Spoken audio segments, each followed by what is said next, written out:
Jelang pengumuman hasil rekapitulasi pemilu 2024, Saudara, sejumlah kelompok massa mulai berdatangan di sekitar gedung KPU. Rencananya, kelompok massa ini akan berunjuk rasa terkait hasil rekapitulasi pemilu. Hingga sore tadi, sejumlah kelompok massa terus berdatangan di sekitar gedung KPU.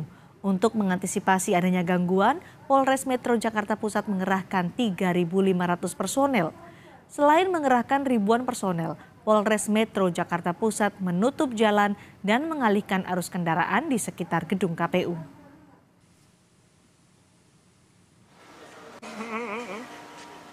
Polda Metro Jaya mengerahkan ribuan personel untuk pengamanan jalannya pengumuman hasil rekapitulasi pemilu. Selain di sekitar gedung KPU, Polda Metro Jaya mengerahkan personel di sekitar gedung Bawaslu, kawasan Monas hingga gedung DPR.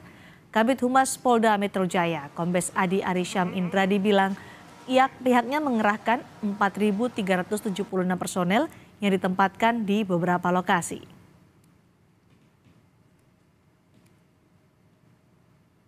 Untuk pengamanan menjelang putusan rekapitulasi hasil pemilu 2024, Polda Metro Jaya menyiagakan setidaknya ada 4.376 personil. 4.376 personil ini di mana saja ditempatkan? Yang pertama di Monas, itu ada 550 personil. Kemudian di Bawaslu, ada 530 personil. Kemudian di sektor KPU ada 2.355 personil, kemudian di sektor DPR RI ada 940 personil. Tentunya gimana masalah arus lalu lintas yang masih itu ditanyakan, pengalihan arus lalu lintas, kemudian penjagaan, petugas kami ada di lapangan. Pengalihan arus dilakukan secara situasional. Hari ini merupakan batas terakhir rekapitulasi hasil pemilu 2024. Sementara sejumlah elemen massa berunjuk rasa di depan gedung KPU menjelang pengumuman hasil pemilu 2024. Informasi selengkapnya akan disampaikan jurnalis Kompas TV Valentina Sitorus dari dalam gedung KPU dan Alvania Rizky yang ada di luar gedung KPU. Kita ke dalam gedung KPU bersama Valentina. Valen, total sudah berapa provinsi rekapitulasi nasional hari ini? Apakah untuk Provinsi Papua sudah selesai proses rekapitulasinya? Iya, Sini dan juga saudara, sampai dengan pukul 17.00 waktu Indonesia Barat, KPU Republik Indonesia telah selesai melakukan rekapitulasi suara melalui sidang pleno terhadap 37 provinsi di Indonesia. Artinya yang terakhir tadi untuk rekapitulasi suara di Papua Pegunungan sudah disahkan oleh Ketua KPU RI, dalam hal ini adalah Hashim Asyari. Kalau Anda menanyakan bagaimana di Pulau Papua sendiri, masih ada satu, yakni Papua Induk yang rekapitulasinya masih menunggu karena hingga saat ini jeda diberlakukan sehingga potensi untuk dilakukan yang proses rekapitulasi suara secara lanjutan ini bisa diprediksi dimulai pada waktu setelah berbuka puasa, karena mengingat saat ini kita sedang berada di momen Ramadan di mana diperuntukkan bagi masyarakat yang mungkin juga yang petugas dari KPU ataupun juga pihak saksi parpol yang terlibat dalam sidang pleno ini melakukan ibadah sejenak. Cindy dan juga saudara, kalau misalnya maksud kami, kalau untuk bagaimana hasil dari proses rekapitulasi suara yang baru saja sudah dilakukan terhadap 37 provinsi, pasangan Prabowo Gibran ini mendominasi di 35 provinsi. Sementara pasangan Anies Baswedan dan Muhaimin Iskandar ini unggul di 2 provinsi. Kalau boleh kami sampaikan dari hasil penghitungan yang kami pantau sejak proses rekapitulasi yang dimulai sejak tanggal 28 Februari hingga hari ini, setidaknya pasangan calon Anies Baswedan dan Muhaimin Iskandar ini mendapatkan suara 25,02%. Kemudian juga Prabowo Gibran ini mendapatkan hasil rekapitulasi suara sebesar 58,5% dan kemudian Ganjar Mahfud mendapatkan 16,43%, yang mana ini diperoleh dari jumlah suara sah di Republik Indonesia. Ini ada 162.505.793 pemilih. Dan perlu diketahui memang kenapa yang menjadi maksud kami mengapa proses rekapitulasi ini bisa dikatakan panjang begitu waktunya, karena perlu diketahui Cindy dan juga saudara, dalam proses rekapitulasi yang terus yang dilakukan secara berjenjang dari tingkat kecamatan, kabupaten kota, provinsi hingga kemudian nasional, dalam prosesnya di sidang pleno di KPU pusat ini tidak hanya menetapkan suara secara nasional, tapi juga ada pembenahan ataupun juga koreksi dari rekapitulasi suara yang sebelumnya sebenarnya sudah bisa diselesaikan di tingkat provinsi, tapi kemudian dilakukan di KPU pusat lantaran memang ini ada rekomendasi Bawaslu yang dalam penyelesaian catatan-catatan tadi di dalam formulir D1 dari masing-masing pemilihan dari jenjang pilpres, maksud kami dalam lingkup pilpres, DPR RI dan juga DPD, ini memang